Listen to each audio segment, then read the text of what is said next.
Welcome to Stats Madness. I'm your host, Jamie Allen. Joining me today is Frank Hardy, our expert guest. Arsenal triumphed 3-0 over Fulham, claiming the top spot with 73 points. Fulham lags at 10th with 48 points. Let's start with that impressive Arsenal performance. Arsenal's 3-0 win was impressive, but Frank, how did the stats really tell the story?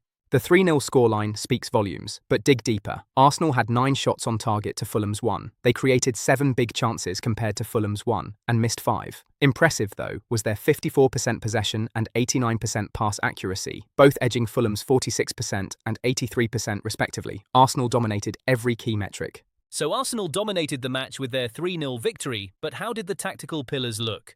Arsenal's attacking superiority was clear with an 86.8 versus Fulham's 18.6, showing a 65% edge.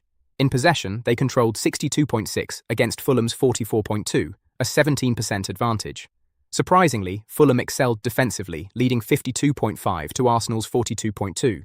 It was a tactically split contest. Arsenal dominated attack and possession, while Fulham's defence held firm. Fulham's defensive grit was impressive. Shifting gears, how did Arsenal's attacking strategy manifest in the stats? Arsenal's attacking edge is evident in the numbers. They led hit woodwork by 1-0 and shots inside box by 13-5. This aggressive approach clearly highlights their dominance in creating scoring opportunities compared to Fulham. Wait, really? And how did Fulham counter that with their defence? Fulham relied heavily on their defensive resilience, executing 22 tackles against Arsenal's 7 and making 6 saves to Arsenal's 1.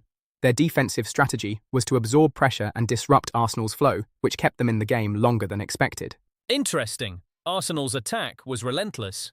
Now, how did the momentum swing between the intervals for both teams? Arsenal controlled the early phases, striking first in the 0-15 interval with Victor Gyökeres's goal. They maintained dominance in ball possession with 64.6% and successful passes at 101 to Fulham's 36. In the 15-30 interval, Arsenal surged again with 71.2% possession and 7 shots. Fulham regained some ground post 60 minutes, but Arsenal's accurate crosses in the 75-90 window sealed their control. So Arsenal maintained control, but how did their performance today compare to their season averages? Arsenal stood out with 5.0 big chances missed, well above their 2.03 season average. On the defensive end, they recorded 6.0 blocks, continuing a recent upward trend from their 2.76 average. Offensively, 9.0 shots on target today is almost double their usual 4.82, building on 4.0 last time. Arsenal's performance today indeed showed flair, but how does this reflect their league standing? Arsenal continues to shine in big chances missed, ranking in the top 5% with 5 today, against a league average of 1.5. Their season average sits at 2.12 now.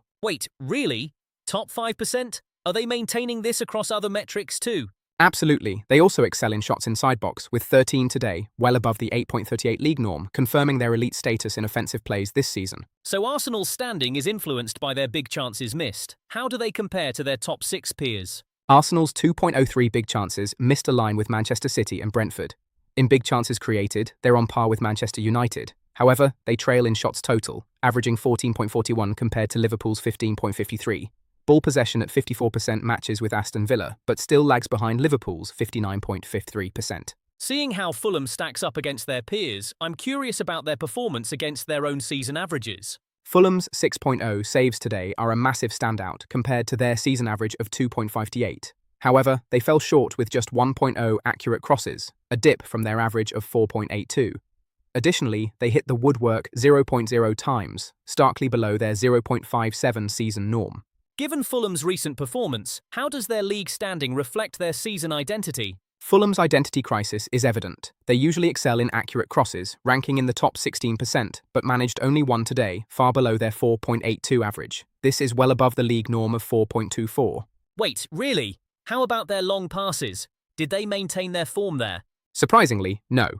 Fulham's successful long passes were only 12, despite averaging 22.21. Which ranks them in the top 16%, above the league average of 21.0.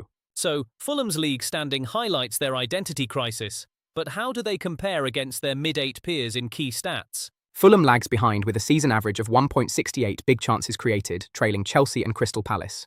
However, they've shown superior efficiency, missing just 1.06 big chances per match, better than Crystal Palace and Newcastle. Yet, their long passes of 49.12 and shots total of 12.5 still fall short of Sunderland and AFC Bournemouth standards. They have ground to cover. With Fulham's challenges against their peers established, let's shift to individual performances. Who stood out for Arsenal and Fulham?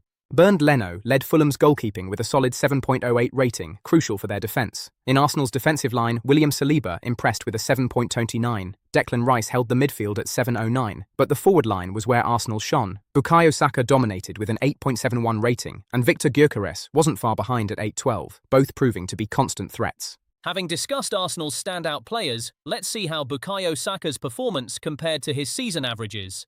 Bukayo Saka was sharp in rating, recording 8.7, above their typical 7.2 output. However, it was a tough outing for Saka in successful dribbles. 1.0 is well below their 2.4 seasonal standard. On a brighter note, Saka delivered a masterclass in chances created, registering 4.0, well above the 2.5 average. But in accurate crosses, he fell slightly short, with 1.0 compared to their 1.9 average. Despite some dips, Saka's overall impact remains strong.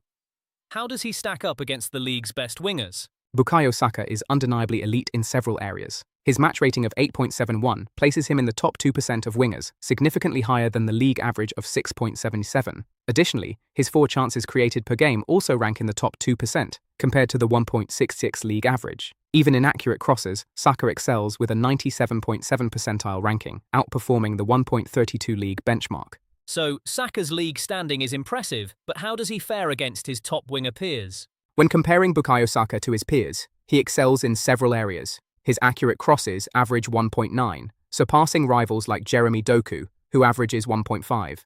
In successful dribbles, Saka leads with a 2.4 average, again outpacing Doku's 2.0. However, Saka trails in assists, where his 1.0 average falls short of Jack Grealish's 1.3. These metrics show Saka's strengths and areas to improve. Interesting comparison with Saka and his peers. Now, how does Leandro Trossard match up to his own season average? Leandro Trossard was sharp in rating, recording 8.5, above their typical 7.0 output. He excelled in successful dribbles, hitting 6.0, far surpassing his 1.6 average. However, it was a tough outing in goals, as 0.0 is below the 1.0 standard.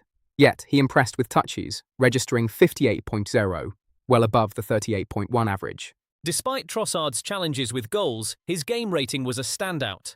How does he rank across the league? Leandro Trossard's overall performance is quite impressive. In terms of his rating, he ranks in the 84th percentile among his positional group, with an 8.51 rating. This places him ahead of notable peers like Bukayo Saka and Cody Gakpo, whose ratings hover in the low 7s. Trossard's league average stands at 6.77, and his performance clearly elevates him into the elite tier for wingers this season. We talked about Trossard's impressive rankings. Now, how does Victor Gyökeres compare to his own season averages? Victor Gyökeres was sharp in rating, recording 8.1, above his typical 6.8 output. He delivered a masterclass in shots on target, registering 4.0, well above his 1.6 seasonal average. However, it was a tough outing for him in big chances created, with 0.0, which is below his 1.5 average. Overall, an intriguing mix of highs and lows. Frank, after comparing Gyökeres to his averages, how does he rank against the league's top strikers? Victor Gyökeres is exceptional in big chances created, ranking in the top 1% among strikers. His match performance had him creating 0.0 big chances, but he usually averages 1.5, compared to the league norm of 1.06. This highlights his consistent ability to create opportunities, even if it didn't translate in this match.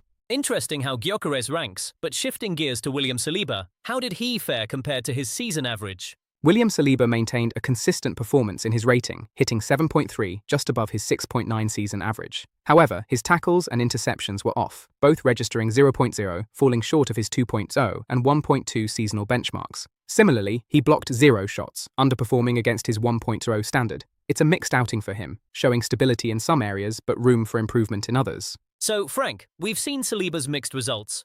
Turning to Riccardo Calafiori, how did his recent performance stack up? Riccardo Calafiori had a steady rating of 7.27, aligning with his 6.9 season average, landing him in the 84.1 percentile among fullbacks. However, his interceptions and successful crosses percentage took a hit, both at 0.0, far below his benchmarks of 1.67 and 66.67, respectively. Tackles also dipped to 1.0 against his 2.13 seasonal mark, indicating room for growth. Reflecting on Calafiori's stats, Arsenal's 3-0 victory was a masterclass in tactical contrasts. Frank highlighted Arsenal's decisive chance creation, outclassing opponents 7.0 to 1.0. Huge thanks to Frank Hardy for his insights. Thanks for tuning in to this tactical breakdown. See you next time on Stats Madness.